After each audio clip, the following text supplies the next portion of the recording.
So I have data from over 200,000 LinkedIn posts, and I keep seeing the same mistakes. Not strategy mistakes, not you need a better niche mistakes, basic structural things that kill a post before anyone reads it. Hey, I'm Sebastian. I build content in 5,500 users, over 250,000 posts posted through the platform. I'm not guessing here. I pulled the numbers.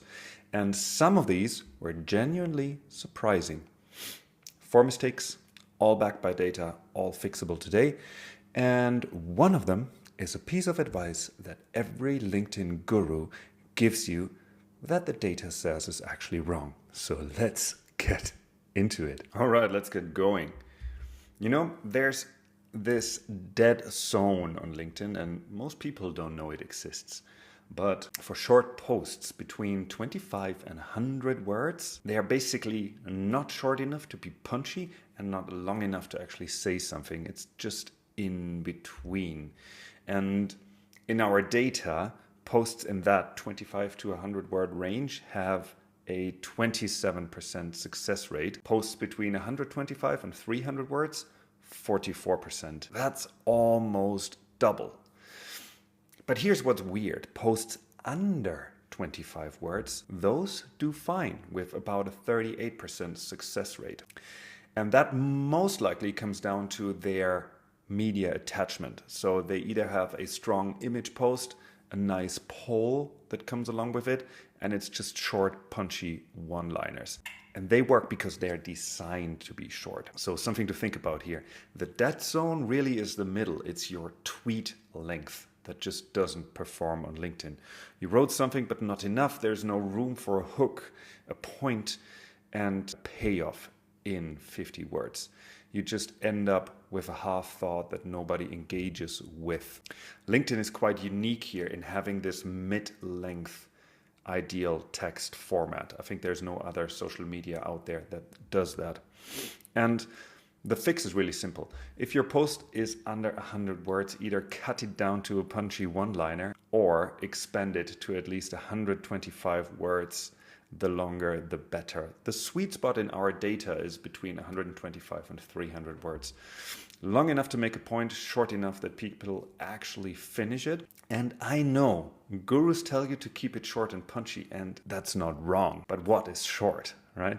And they are definitely not wrong about the attention span, but there's a big difference between being concise and incomplete. Quick aside, if you want to check your LinkedIn posts for this or get LinkedIn posts that already have this stuff built in, we've got 2 free tools for you, a LinkedIn post optimizer and a LinkedIn post generator that produces posts based on your tone and voice. Link is in the description. Mistake 2. Your first line decides whether anyone reads the rest. We all know that. But still, most are blowing it. We looked at the first line length across over 1,000 posts. And here's the thing. Short hooks, 1 to 5 words, 45% success rate. Medium hooks, 6 to 10 words, 46%. Long hooks, 11 plus words, 35. That's a 10% drop just because your first line is too long. LinkedIn cuts your post at the see more, right? If your hook doesn't land before that cutoff, nobody clicks. If you have a wall of text before that cutoff, also nobody clicks. 5 to 7 words, that's your window. Now here's the one the gurus get wrong. Start with a question to hook people. The gurus like to say that, but the data says the opposite.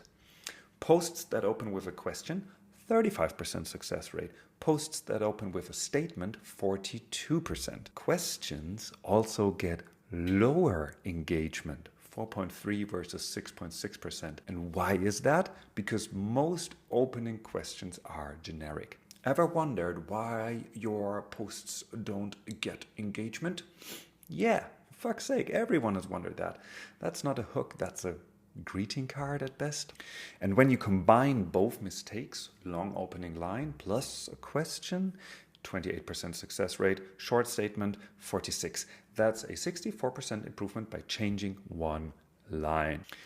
The fix is to use short statements and not a question, not a paragraph. A punchy claim or observation that makes people stop scrolling. A story intro. Most LinkedIn advice is wrong. Bam, open loop. I almost quit last month. Bam, open loop. Your hook is killing your post. Bam, open loop. 5 words and it hits. And if you want to put the pliers on a little bit more, make a rehook that really draws them in. You've opened the loop, make a rehook to draw them in, and then people click to see more. In the early days, 2020, 2022, I used to write these long, clever opening lines and I spent ages on them. And then I looked at my own data and realized my shortest, most direct hooks consistently outperformed the ones I spent the most time on. Humbling. All right. The next 2 are about what you're writing, not how you're writing it. And mistake number 3 is the one that surprised me the most in the data. Let's get to it. Most LinkedIn posts, and this reflects to our data as well, is of the same type. It's authority posts. It's tips, how-tos, frameworks, 5 things I learned posts. And let me be clear, there's nothing wrong with authority content. It should be the majority of what you're doing. The problem is when it's all you post about. Look at the graph here on the left. It's like 60 to 70% authority, 20% personal, 10% growth, roughly around those numbers. That's actually a very good distribution because the thing is, look at the right. Posters who never mix in personal content have a much lower engagement rate. 33% success rate, 3.3% engagement. Posters who include even a small amount of personal posts, say 10 to 20% of their content, get a 37% success rate and a 7.5% engagement rate. Look at the engagement rate. That's where the rubber hits the road. That's more than double the engagement. And a third of posters in our data never post anything personal, not a single story, not a single honest moment, just tips on repeat. Even though we've actually built the system to work just like that spread here. But authority content tells people you're smart. Cool. Personal content tells people you're real. And if all you do is teach, you're a textbook. And textbooks don't get clients.